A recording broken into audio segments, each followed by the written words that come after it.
प्रबुद्धजनों प्रणाम। हीलिंग पथ की यात्रा का ये 18वां अंक है। इस अंक में विचारते हैं कि मौन क्या है, मौन किसे कहते हैं, भौतिक प्रसंग में मौन क्या है और आध्यात्मिक प्रसंग में मौन क्या हो सकता है। इससे पहले इस पक्ष पर प्रयास करते हैं कि मौन किस संदर्भ में आता है। क्या हम कभी कहते हैं कि यह पत्थर अब मौन अवस्था में है? वस्तुतः नहीं।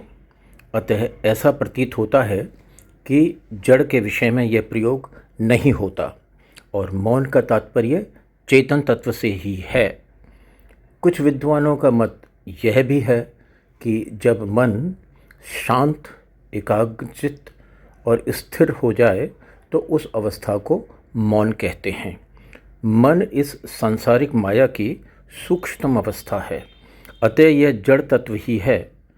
कुछ मत इसे जड़ और चेतन के बीच की अवस्था मानते हैं।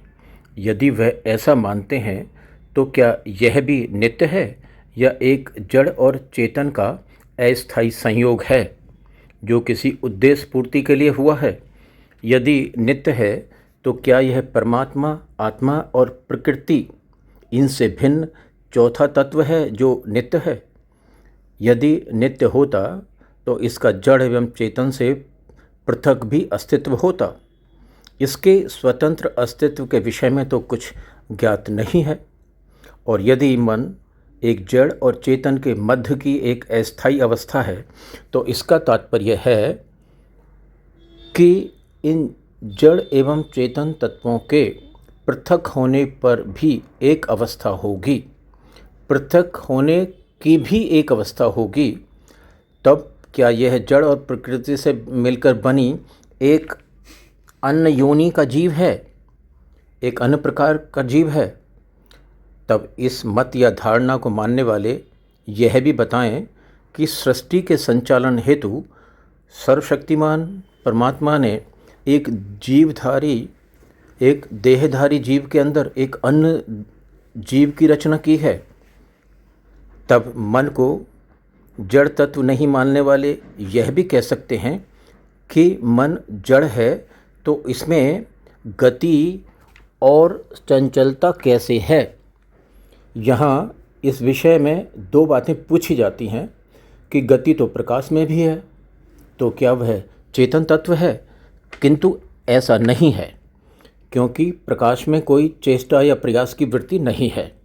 इसी प्रकार पृथ्वी का गुरुत्वाकर्षण बल जो बाहरी तत्वों को अपनी तरफ आकर्षित करता है, उसे भी चंचलता या चेष्टा नहीं कह सकते, क्योंकि गुरुत्वाकर्षण बल उसके मूल स्रोत वर्तमान संदर्भ में प्रकृति की चेष्टा या प्रयास पर निर्भर नहीं करता कि पृथ्वी इस समय और इस बाहरी तत्व या वस्तु को आकर्षित करेगी और एक समय पर यह भी निर्धारित करेगी कि उस समय वह गुरुत्वाकर्षण के बल का प्रयोग नहीं करेगी या गुरुत्वाकर्षण के बल को नहीं लगाएगी।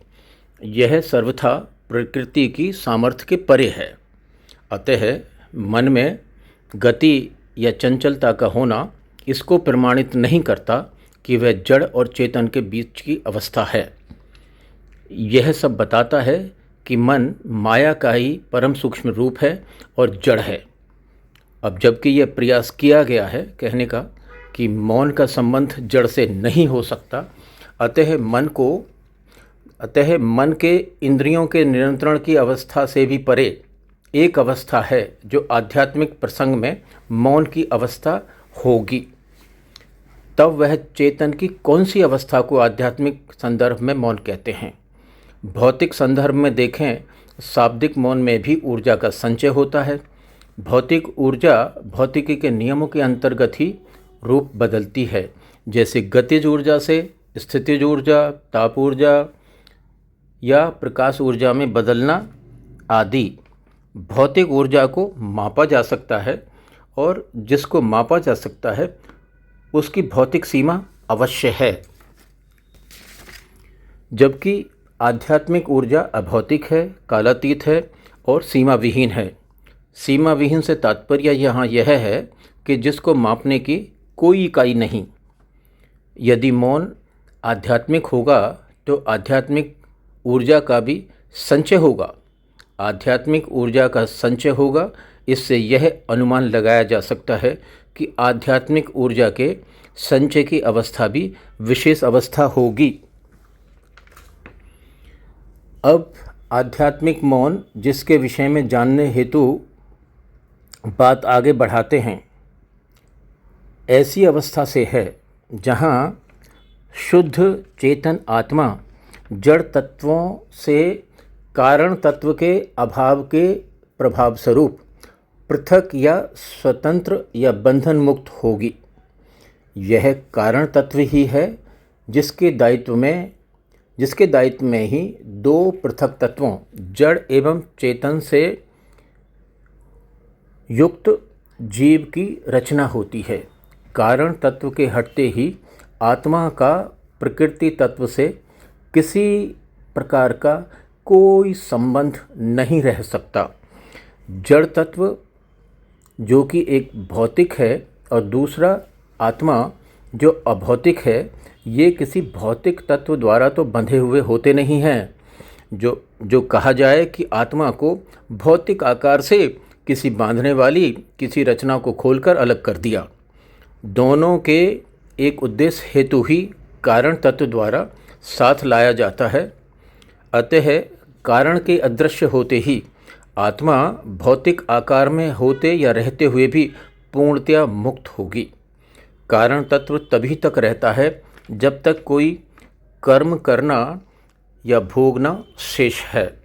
कर्मफल शून्य होने की अवस्था परमात्मा कृपा से ही प्राप्त होगी, और जब भी होगी तब आत्मा के लिए उसी पल बंधन मुक्त स्थिति हो जाएगी। और इसी अवस्था में जब कारण तत्व हट जाता है, तब कामना को लक्ष्य रखकर ऐसा कर्म करने की प्रवृत्ति भी नष्ट हो जाएगी। संभवतः यही आध्यात्मिक मौन है। जहाँ शाब्दिक मौन हो या ना हो, संसार की ध्वनियाँ हों या ना हो, अब कोई अर्थ नहीं। यदि ऐसे मौन को प्राप्त जीव इस अवस्था में भी सशरीर जीवन यात्रा में है, तो वह ब्रह्मांड के ही किसी प्रायोजन हेतु ही है। इसी को ब्रह्मांड द्वारा चयन की अवस्था कहते हैं। इस अवस्था को प्राप्त मनुष्य को आप पहचान नहीं सकते। उसका सांसारिक पहचान से अब कुछ लेना देना नहीं। तो यह था आध्यात्मिक मौन को जानने का एक प्रयास। यह भी एक मत ही है। आध्यात्म के पथ पर कुछ भी निश्चित नहीं।